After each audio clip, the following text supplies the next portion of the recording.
नमस्कार मेरे प्यारे साथियों, मैं अनुराग प्रताप सिंह एक बार फिर हाजिर हूं आपके अपने YouTube चैनल बिमलेंद्रा क्लासेस।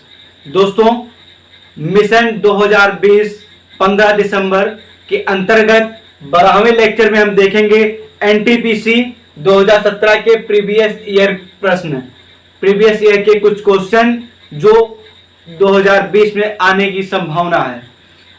ठीक है, अब बात करते हैं हम पहले प्रश्न की।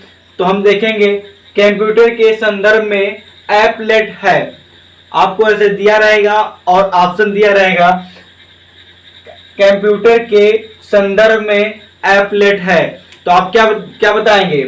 कंप्यूटर के संबंध में एपलेट एक जावा एप्लीकेशन है।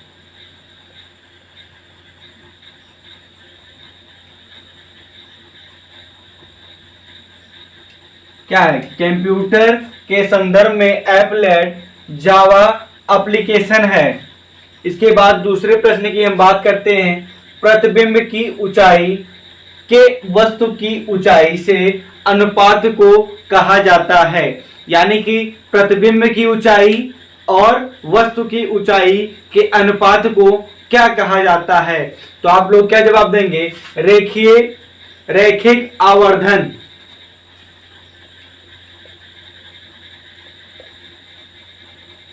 क्या कहा जाता है बच्चों? रैखिक आवर्धन।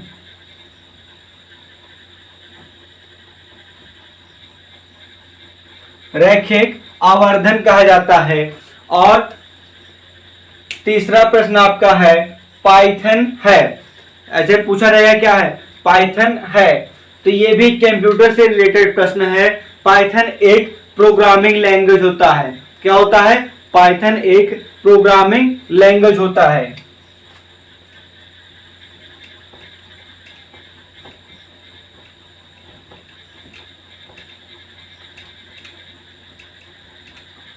क्या होता है? पाइथन एक प्रोग्रामिंग लैंग्वेज होता है।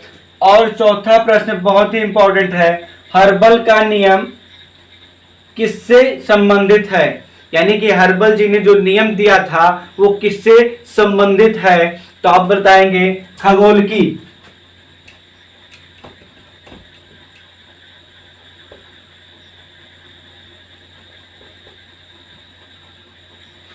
किससे रिलेटेड है? हर्बल का नियम किससे संबंधित है या किससे संबंध रखता है? तो आप बताएंगे खगोलकी से संबंध रखता है। हर्बल का नियम खगोलकी से संबंध रखता है। और पांचवा प्रश्न बहुत ही इंपॉर्टेंट प्रश्न है।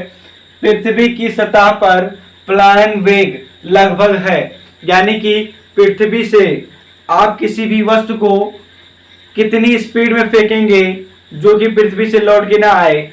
तो आप क्या बताएंगे? पृथ्वी की सतह से पलायन वेग लगभग 11.2 किलोमीटर प्रति सेकंड है। 0.2 किलोमीटर प्रति सेकंड के स्पीड से आप किसी भी वस्तु को पृथ्वी से ऊपर की दिशा में फेंकेंगे तो वह कभी वापस नहीं आएगी। ठीक है, अब बात करते हैं हम 6वें प्रश्न की। पूर्ण सूर्य ग्रहण तब होता है जब, यानी कि पूर्ण सूर्य ग्रहण कब होता है?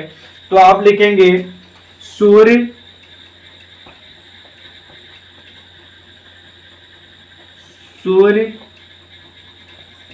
चंद्रमा और पृथ्वी एक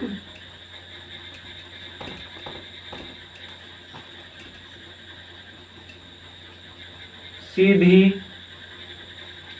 रेखा में होते हैं। क्या जवाब है? यानी कि ये पूछ रहा है पूर्ण सूर्य ग्रहण तब होता है जब, यानी कि पूर्ण सूर्य ग्रहण कब होता है? सूर्य चंद्रमा और पृथ्वी एक सीधी रेखा में हो तब। सूर्य चंद्रमा और पृथ्वी जब एक सीधी रेखा में होती हैं तब संपूर्ण या पूर्ण सूर्य ग्रहण होता है।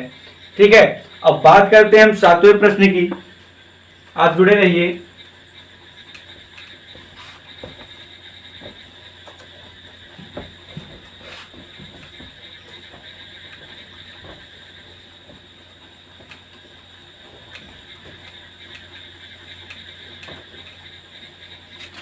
हाँ बच्चों, अब हम देखेंगे 7वें नंबर प्रश्न की। मानव में हाइपोथैलेमस ग्रंथि होती है, तो आपका जवाब होगा ब्रेन में। कहाँ होती है हाइपोथैलेमस ग्रंथि? ब्रेन में पाई जाती है। इलेक्ट्रॉन के समतुल्य प्रतिध्रुव कोण को कहा जाता है, यानी कि इलेक्ट्रॉन के कोण को कहा जाता है, समतुल्य कोण को क्या कहा जाता है? तो आप बोलेंगे पॉजिटॉन।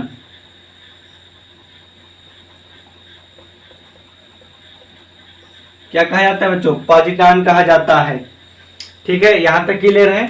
इसके बाद देखेंगे राष्ट्रीय भू भौतिकीय अनुसंधान संस्थान कहां पर है या कहां पर स्थित है?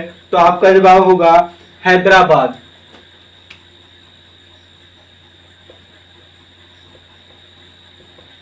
कहां पर स्थित है बच्चों? हैदराबाद में स्थित है। इसके बाद हम देखेंगे मछली के हृदय में कितने चेंबर होते हैं, यानी कि मछली के हृदय में कितने चेंबर होते हैं। ये प्रश्न हमने आपको 9th लेक्चर में आपको बताया था, इससे रिलेटेड काफी बताया था। मछलियों में कितने हेड में कितने चेंबर होते हैं, या एम्फीबियंस में कितने चेंबर्स होते हैं, या मैमल्स में कितने होते हैं, बर्ड्स में कितने होते हैं, सारा कुछ हमने आपको 9th लेक्चर में बताया था।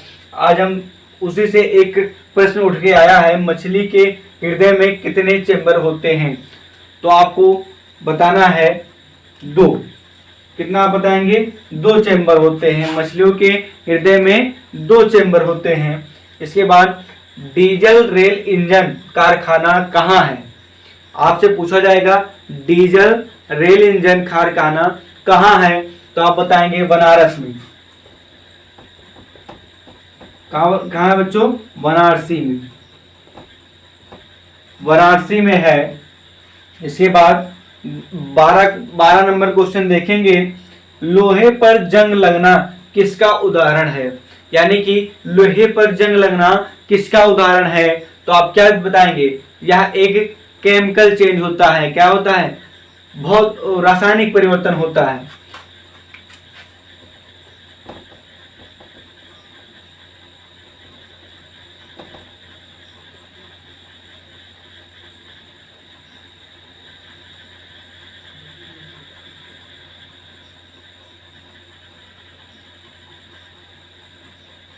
क्या होता है बच्चों? रासायनिक परिवर्तन होता है। लोहे पर जंग लगना एक रासायनिक परिवर्तन का उदाहरण है। इसके बाद देखेंगे इलेक्ट्रॉन की खोज किसने की थी? आपको बताना है इलेक्ट्रॉन की खोज किसने की थी। तो आपका जवाब होगा जे थॉमसन। किसने की थी? जे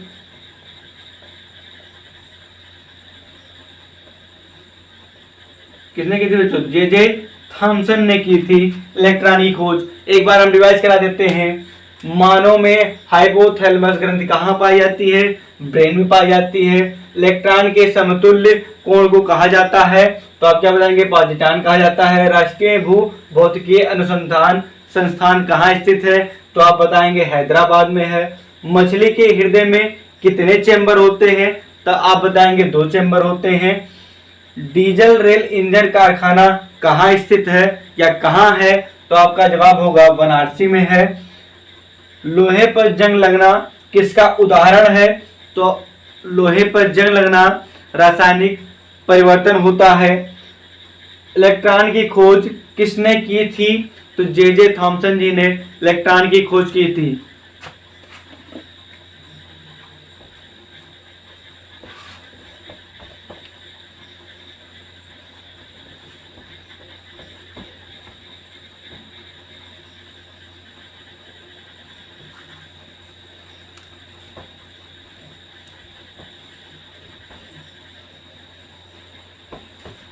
हाँ बच्चों, हम बात करते हैं 14 नंबर क्वेश्चन की। वायुमंडल की कौन सी परत रेडियो संचार को संभव करती है? यानी कि रेडियो संचार को संभव करने वाली परत का क्या नाम है? तो आपका जवाब होगा आयन मंडल।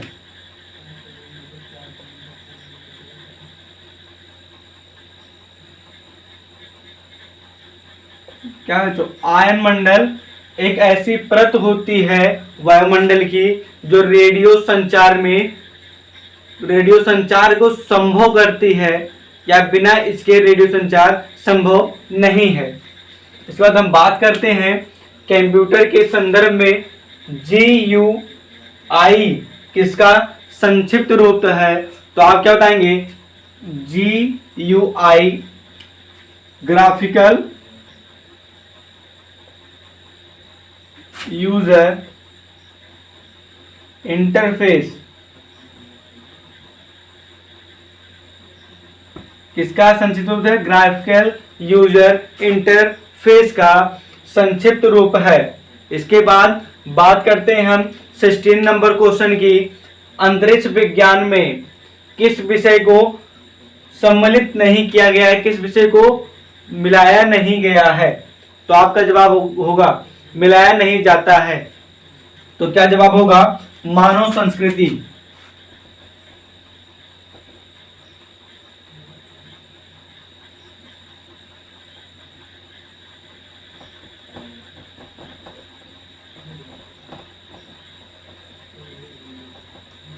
क्या होता है बच्चों, मानव संस्कृति विषय एक ऐसा विषय है जिसको अंतरिक्ष विज्ञान में नहीं मिलाया जाता।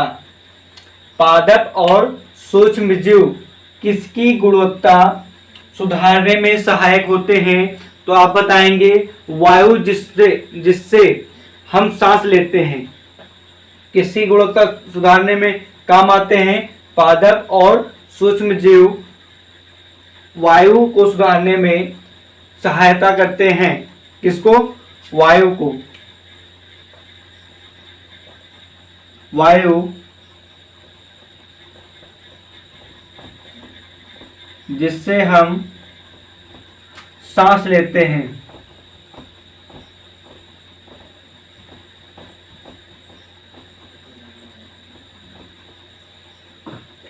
पादप और सूक्ष्म जीव किसकी गुणवत्ता सुधारने में सहायता करते हैं। तो वायु की गुणवत्ता सुधारने में सहायता करते हैं। अब बात करते हैं हम 18 नंबर क्वेश्चन की, MS वर्ड। आपने सुना होगा, ये तो कंप्यूटर से रिलेटेड है। MS वर्ड किसका एक उदाहरण है। तो आप क्या बताएंगे, MS वर्ड एक एप्लीकेशन सॉफ्टवेयर का उदाहरण है। किसका उदाहरण है, एप्लीकेशन सॉफ्टवेयर का।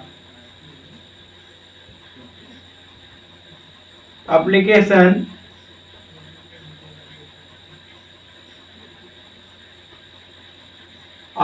सॉफ्टवेयर का उदाहरण है। ठीक है बच्चों, अब बात करते हैं हम 19 नंबर क्वेश्चन की, काफी इंपॉर्टेंट क्वेश्चन है। क्या है, फ्लोरा और फना किससे संबंधित हैं। तो क्या है, फ्लोरा पौधे होते हैं और फना जंतु होते हैं। तो किससे संबंधित है, पौधे और जंतु से।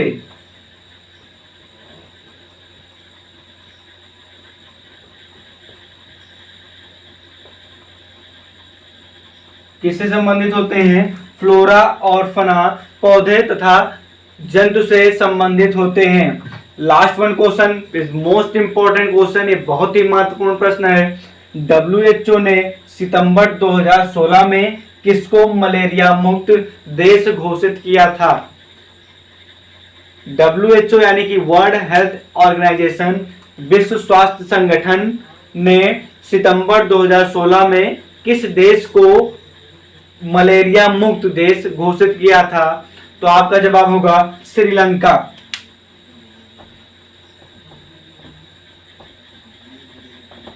किसको किया था बच्चों, श्रीलंका को। एक बार हम रिवाइज करा देते हैं, काफी इंपॉर्टेंट प्रश्न है ये, 2020 में भी पूछे जा सकते हैं, इसलिए हमने आपको सिलेक्टेड प्रश्न उठाया और आपके लिए यहाँ पे लाए। इसमें देखेंगे वायुमंडल की कौन सी परत होती है जो रेडियो संचार को संभव बनाती है। तो आपका जवाब होगा आयन मंडल होता है। कंप्यूटर के संदर्भ में GUI किसका संक्षिप्त रूप होता है या शॉर्ट फॉर्म होता है। तो आपका जवाब होगा ग्राफिकल यूजर इंटरफेस का। इसके बाद अंतरिक्ष विज्ञान में किस विषय को नहीं मिलाया जाता है। तो आपका जवाब होगा मानव संस्कृति को नहीं मिलाया जाता है। पादप और सूक्ष्म किसकी गुणवत्ता सुधारने में सहायता करते हैं? तो वायु की गुणवत्ता सुधारने में सहायता करते हैं। वो वायु जिससे हम सांस लेते हैं, उसकी गुणवत्ता सुधारने में सहायक होते हैं। MS वर्ड किसका एक उदाहरण है? MS वर्ड एक एप्लीकेशन सॉफ्टवेयर होता है। क्या होता है? एक एप्लीकेशन सॉफ्टवेयर होता है। इसके बाद हम देखेंगे 19 नंबर क्वेश्चन, जिसे हमने 10th लेक्चर में भी आपको बताया था। फ्लोरा और फना किससे संबंधित हैं? तो फ्लोरा और फना पौधे और जंतु से संबंधित हैं। इसके बाद WHO ने सितंबर 2016 में किसको मलेरिया मुक्त देश घोषित किया था? तो आपका जवाब होगा श्रीलंका को मलेरिया मुक्त देश घोषित किया था। तो आपको ये वीडियो पसंद आई हो तो ज्यादा से ज्यादा शेयर कीजिए, लाइक कीजिए, सब्सक्राइब कीजिए। बहुत बहुत धन्यवाद। आपका दिन मंगलमय हो।